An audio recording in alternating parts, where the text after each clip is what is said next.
Welcome to the lecture for Module 4 on the English School. In this lecture, we're going to define the English School, look at some assumptions and key concepts, examine divisions and criticisms, and then look at a concrete application of the English School. So to begin, what the English School actually is a holistic approach to studying international relations that focuses on the presence of large social structures identified throughout history. And there are several assumptions that are key to this theory. First is that institutions matter, but unlike with neoliberals who focus on brick and mortar institutions like the United Nations, here they think of as institutions as long-term practices that are engaged in the international system. Second, states have a common interest in establishing and maintaining order. Third, unlike previous theories that look at nation states as the main unit of analysis, for the English School, it is international societies that are the unit of analysis, and I'll talk about those more in a moment. Next, the method used is historical sociology, which means looking at groups of states in the form of international societies at different periods of time and how they vary and who's part of them at different points in time. And then finally, cooperation and conflict depend on the characteristics of those international societies. So, three key concepts to know that are associated with the English School are, first, international system. This is the space where states interact with one another.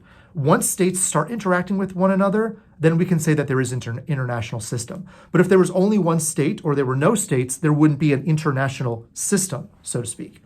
Next, international society. This is a group of like-minded states that are bound by a common set of rules and expectations about how they will uphold those rules in the international system. And then finally, there's world society. This is the concept in which all individuals throughout the world, no matter what international society they're part of, are connected by global societal identities. So all citizens are members of world society, even if they are part of different international societies. Next, within the English School, there are, generally speaking, two different groups. One group are called pluralists. Pluralists believe in international societies that have very few shared norms, rules, and institutions. There is no duty to enforce moral principles, and states are the main actors in the international society. By contrast, the other group are called solidarists.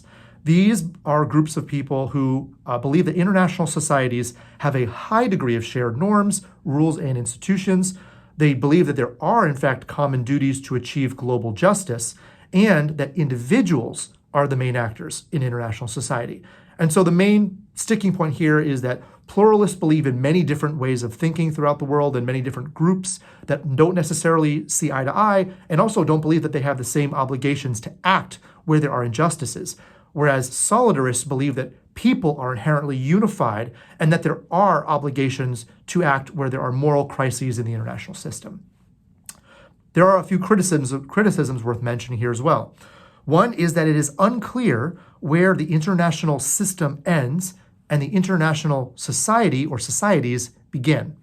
Another criticism is that the English School can't explain or predict like some other theories try to do. It can only describe groups of states at certain moments of history, so it's largely descriptive instead of prescriptive.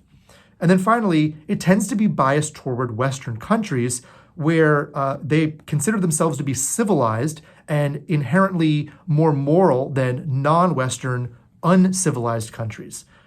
So a concrete example of the English School can be seen in the Syrian Civil War, which is an ongoing conflict between the Syrian government led by Bashar al-Assad and a number of different actors, both domestic and foreign, happening largely within Syrian territory. So pluralists would respect Syria's sovereignty and not intervene because of any kind of global morality or concerns about how justice is not being protected.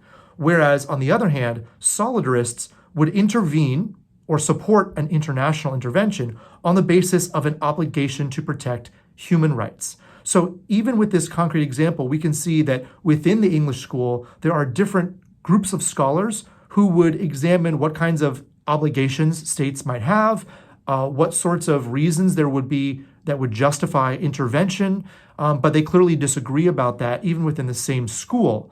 So it's important to note that there's this variation within the English school that separates scholars from completely agreeing about how states should behave on any kind of moral basis.